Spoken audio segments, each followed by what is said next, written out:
তো এইচএসসি 2026 ব্যাচের যারা তোমরা শিক্ষার্থী আছো, সবাইকে এই ভিডিওতে স্বাগতম। আর এই ভিডিওতে মূলত আমরা ইংলিশ ফার্স্ট পেপারের তোমাদের হচ্ছে যে টোটাল 100 মার্কের যে সাজেশন সেটা নিয়ে হচ্ছে আমরা কথা বলবো।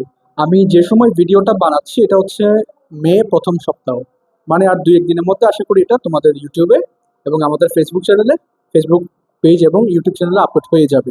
তো তোমাদের কাজ কি হবে, যারা হচ্ছে এখনো পর্যন্ত গ্রুপ সাবজেক্ট নিয়ে বেশি হচ্ছে টেনশন ছিল পুরা ফার্স্ট ইয়ার সেকেন্ড ইয়ার ধরে, পরীক্ষার কাছাকাছি এসে তোমরা দেখবা যে তোমাদের বাংলা ইংলিশ আইসিটি এগুলো খুব একটা বেশি পড়া হয়নি, অথবা তোমার গ্রামার পার্টটা একটু পড়া হলেও সেকেন্ড পেপারটা ফার্স্ট পেপারটা দেখবে যে তুমি একদম মানে অনেক অনেক বেশি গ্যাপ হয়ে গেছে বা অনেক বেশি তুমি পড়তে পারো নি, যেটা তোমার পড়ার কথা ছিল। তাহলে টেনশনের কোনো কারণ নাই। কমার্স পয়েন্টের পক্ষ থেকে আমি তোমাদের সৃজন ভাইয়া আছি তোমাদেরকে ইংলিশে সাজেশনটা দেওয়ার জন্য। তো যেগুলো যেগুলো আমি তোমাদেরকে সাজেশনটা দিব, তোমরা একটা খাতা নিয়ে বসো আগে, যেগুলো যেগুলো আমি লিখবো সবগুলো তুমি নোট ডাউন করে নিবা। আর এগুলাই পড়তে থাকো, আশা করি জুলাইয়ে যে পরীক্ষাটা হবে তোমাদের এইচএসসি, তোমরা এখানে খুবই খুবই খুবই ভালো রেজাল্ট করবে। তো চলো আর কথা না বাড়িয়ে আমরা শুরু করি। তো আমরা জানি আসলে আমাদের পরীক্ষায় টোটাল 3টা প্যাসেজ আসবে, ঠিক আছে? একটা সিন প্যাসেজের জন্য, একটা তোমার ফ্লো চার্ট সামারি এগুলো লেখার জন্য, আর একটা তোমার উইথ ক্লুজ এটা লেখার জন্য, ঠিক আছে? অর্থাৎ আমরা মোটামুটি 3টা প্যাসেজ আমাদের থাকবে। সিন প্যাসেজের জন্য আমি অনেক অ্যানালাইসিস করে হচ্ছে এই 13টা, এর চেয়ে আসলে আমি আর কমাতে পারিনি, বুঝতে পারছো? আমি চেষ্টা করছি অনেক কমানোর জন্য, বাট আমি পারিনি, আমি এই 13টার মধ্যে সীমাবদ্ধ রাখছি। তো এই 13টা ভালো করে করে যাও, দেখবে যে কমন পাবা। সেই 13টা কি কি? প্রথমটা হচ্ছে the famous Greek philosopher, sorry, okay, the famous Greek philosopher, এটা water water everywhere, adolescence or অ্যাডোলেসেন্সের ওটা, artificial intelligence, we spend money according to detail study of education aims to bring, অথবা civic engagement, folk music, dreams have fascinated, training the mind can get. এরপর জেরি যে প্যাসেজটা আছে আমাদের বইয়ে, the success of Kalsindur girls, the negro still not free. এই 13টা প্যাসেজ হচ্ছে আমাদের যে, আর 2টা প্যাসেজ আমাদের আসবে, অর্থাৎ একটা হচ্ছে আমাদের সিন কম্প্রিহেনশনের জন্য গেছে, আরটা হচ্ছে ফ্লো চার্টের জন্য, সামার জন্য, মানে ফ্লো চার্ট ইনফরমেশন ট্রান্সফার, যা যেটা ভালো লাগে ওটা প্র্যাকটিস করো। বাট এগুলোর জন্য হচ্ছে কোনটা কোনটা আমি এখানে 5টা, আর এখানে সামারের জন্য হচ্ছে টোটাল 7টা প্যাসেজ আমি সিলেক্ট করে দিছি, এগুলাই প্র্যাকটিস করবা। কি কি দেখো, ফ্লো চার্ট ইনফরমেশন ট্রান্সফারের জন্য, in Bangladesh the legal age of according to some myths adtech company, যেটা হচ্ছে ওই এআই এর প্যাসেজটা থেকে আসছে। As a child you must have in Bangladesh 35%। এই প্যাসেজগুলো কিসের জন্য? ফ্লো চার্ট অথবা ইনফরমেশন ট্রান্সফারের জন্য তোমরা দেখবা। সামারির জন্য, ইন মার্চ 2019 ক্লাইমেট কোম্পানির যে হচ্ছে তোমার প্যাসেজটা আছে ওটা, our Bengali mills bulling for the first time, I want to write one of the sources in 1921, Leela নাগের যে হচ্ছে প্যাসেজটা। তারপর হচ্ছে আমরা দেখবো প্যারাগ্রাফ সাজেশনগুলো।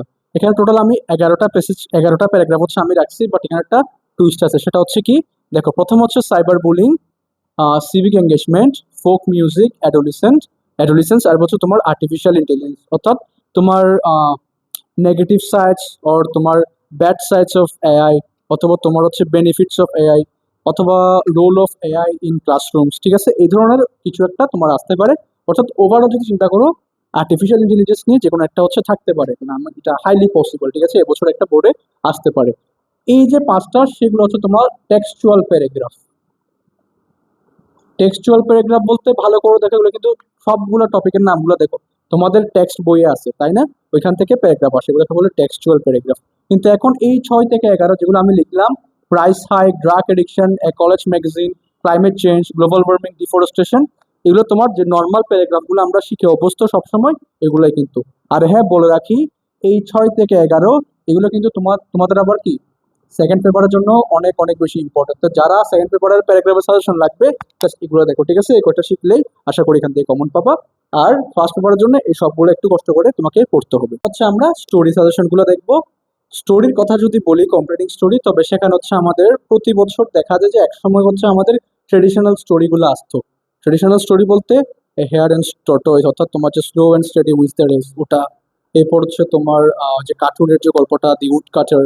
এরপর হচ্ছে তোমার মানে এই টাইপের যে গল্পগুলো ছিল, থার্স্টি ক্রো, এই টাইপের গল্পগুলো সবসময় যেগুলো আমরা শিখে শিখে অভ্যস্ত, এগুলো কিন্তু আসতো, সেগুলো হচ্ছে আমাদের ট্রেডিশনাল স্টোরি। কিন্তু বিগত কয়েক বছর ধরে দেখা যাচ্ছে যে আমাদের একটু ক্রিয়েটিভ স্টোরি আসছে, অর্থাৎ যে জিনিসটা আমরা শিখিনি, পড়িনি আগে, ওইরকম কিছু একটা আমাদেরকে দিয়ে দেয়। তাহলে তার মধ্যে এখন এটা এটা এই ধরনের জিনিসগুলো আসার কিন্তু পসিবিলিটি বেশি, অর্থাৎ সবচেয়ে পসিবিলিটি হাইলি পসিবল যে তোমার কি আসা পরীক্ষায় ট্রেডিশনাল স্টোরি না এসে তোমার ক্রিয়েটিভ স্টোরি আসা। তো ক্রিয়েটিভ স্টোরিগুলা এই 6টা আমি তোমার জন্য নিয়ে আসছি, আশা করি এখান থেকে যে কোনো একটা তোমাদের কমন পড়বে।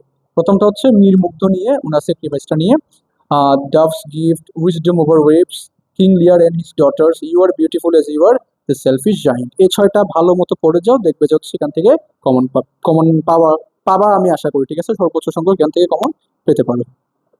আর সত্যি বলতে এখনের যদি রিডিং পার্টগুলো কথা বলি আর কি, তোমাদের রিটেন পার্টগুলো এই বয়সে কিন্তু তোমাদের আসলে বসে বসে মুখস্থ করার বয়সটা নেই, ক্লাস 5-6 এর বাচ্চাদের মতো, ঠিক আছে? তোমরা কি করবা, যারা মোটামুটি বানানটা লিখতে পারবা একটু পড়ার পরে, ফাইন, ওদেরকে নিয়ে আমি কথা বলছি না। বাট যাদের হচ্ছে এখনো সেন্টেন্স মেকিং এ সমস্যা আছে বা মোটামুটি পড়তে হবে শিখতে হবে, তারা থেকে শিখবো? তারা কি কোনো ওই যে বইয়ে যে ছোট ছোট দেওয়া থাকে এগুলো থেকে শিখবো? না, এগুলো কিন্তু একটু বেশি ছোট। তোমরা একটা কাজ করতে পারো, চ্যাট জিপিটি বা জেমিনাই এখন তো সবাই তোমরা ইউজ করো, তাই না? আমরা ইউজ করি, এগুলো করতে হয় আসলে।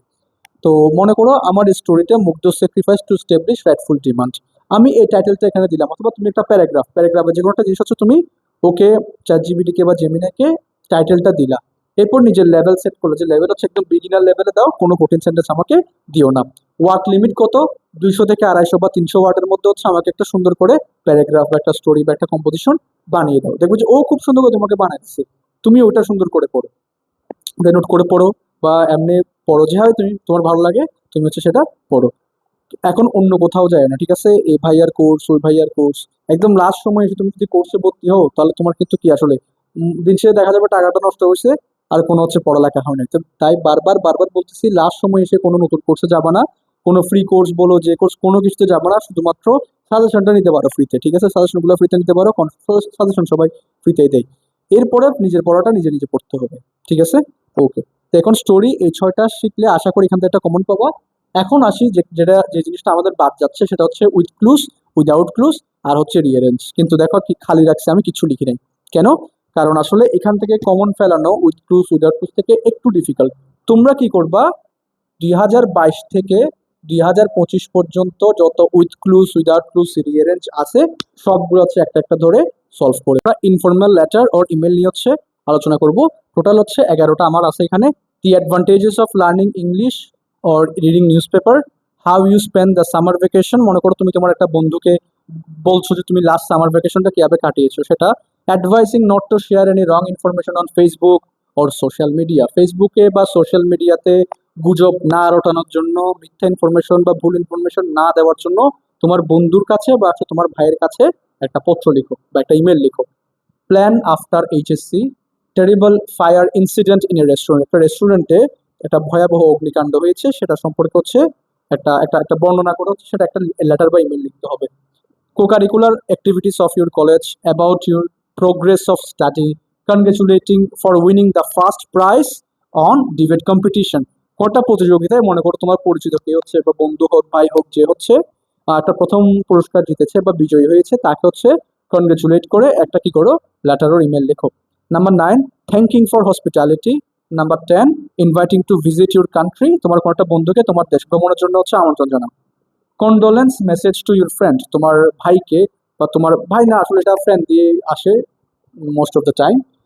Condolence message to your friend বলতে তোমার একটা বন্ধু যে মনে করো একটা পা ভেঙে ফেলছে, অ্যাক্সিডেন্ট হয়েছে, অথবা যারা হচ্ছে মা বা বাবা মারা গেছে, তাকে হচ্ছে একটা একটা শোক শোক বার্তা পাঠাও, ঠিক আছে? এটা হচ্ছে কন্ডোলেন্স মেসেজ। তো এই ভিডিওর একদম লাস্ট পোর্শনে চলে আসছি। এখন হচ্ছে আমাদের থিম রাইটিং নিয়ে কথা বলবো। থিম রাইটিং কি জিনিসটা হচ্ছে একটা পয়েম অথবা হচ্ছে তোমার কোনো একটা স্টোরি দিয়ে সেখান থেকে জাস্ট তোমাকে থিমটা লিখতে হয়। কিন্তু স্টোরি থেকে খুব সম্ভবত একবারই আসছে এখনো পর্যন্ত বোর্ডে, আসে না খুব একটা বেশি, তোমার পয়েম থেকে আসে। কোনো একটা পয়েম দেওয়া থাকে সেটা হচ্ছে বলে থিম লিখতে হবে। তা আমরা শুধুমাত্র পয়েমটাই পড়বো, স্টোরি আমরা পড়বো না। 10টা হচ্ছে আমি পয়েম নিয়ে আসছি, তোমরা এগুলাই পড়বা। Whole fast to dreams, Sundays to my father got up early, I died for beauty but was scarce. All people dream but not equally. Alone, alone, all alone. She walks in beauty like the night. Blow, blow the winter wind. Hope poemটা আছে এখানে। Because I have seen Bengal's face. এটা কিন্তু সেই জীবনানন্দ দাশের বিখ্যাত কবিতাটা, যে বাংলার মুখ আমি দেখিয়াছি তাই পৃথিবীর রূপ আর খুঁজিতে চাই না। ওই কবিতাটাই হচ্ছে কি ট্রান্সলেট করছি ইংলিশে, আর কিছু না। তাহলে এই 10টা ভালো করে হচ্ছে পড়ো, তোমাদের হচ্ছে এখান থেকে সব কমন আসবে। তো এরই মাধ্যমে আমাদের ইংলিশ ফার্স্ট পেপার এইচএসসি 26 ব্যাচের জন্য 100 মার্কের হচ্ছে আমাদের সাজেশন দেওয়া শেষ। তো তোমাদের সবার প্রতি অনুরোধ থাকবে, আমি যা যা বলছি এখানে সবগুলো সাজেশন নোট ডাউন করো। কারণ তুমি যদি নোট ডাউন না করো, খালি দেখো, তাহলে কি তোমার মনে থাকবে না। ঠিক আছে, দেখবা যে আবার ভিডিওটা দেখতে হচ্ছে নোট ডাউন করার জন্য। ঠিক আছে, এখন এভাবে সময় নষ্ট করার আসলে কোনো সময় নেই, মানে সময় নষ্ট করার মতো সময় নেই আসলে। বুঝতে পারছো তো? একবার দেখে হচ্ছে ভালো করে জিনিসটা নোট ডাউন করে ফেলো, এরপর বারবার বারবার করে এগুলো পড়তে থাকো। পরীক্ষার আগ পর্যন্ত, একদম ইংলিশ যেদিন পরীক্ষা হবে, ইংলিশ ফার্স্ট পেপার পরীক্ষার আগ পর্যন্ত এগুলো পড়তে থাকো। দেখবে যে কি তুমি সবকিছু কমন আসছে। তুমি যে বোর্ডের হোক না কেন, Chattogram board, Dhaka board, Khulna board, সব বোর্ডেই আশা করি সর্বোচ্চ সংখ্যক কমন তুমি পাবা। তো কোনো ধরনের সময় নষ্ট করবা না, এগুলো ভালো করে পড়তে থাকো। আর যদি আমাদের এই ভিডিওগুলোর মাধ্যমে তোমরা যদি উপকৃত হও বলে মনে করো, তাহলে please do subscribe, share and like our channel. Thank you so much.